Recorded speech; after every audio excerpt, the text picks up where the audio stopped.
Паттайе мы посетили арт-галерею, и это удовольствие и куча эмоций всего за 200 бат за вход с человека. Босиком, правда, как в храме, но это практически храм искусства. Но для нас это еще стал храм эмоций. Мы, да и все посетители, веселились просто все время прохождения по залам.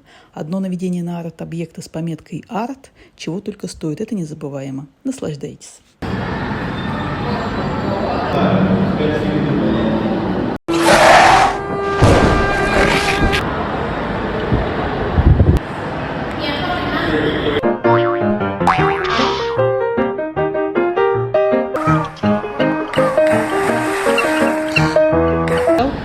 Чужие не взял, блин. Нет, к сожалению.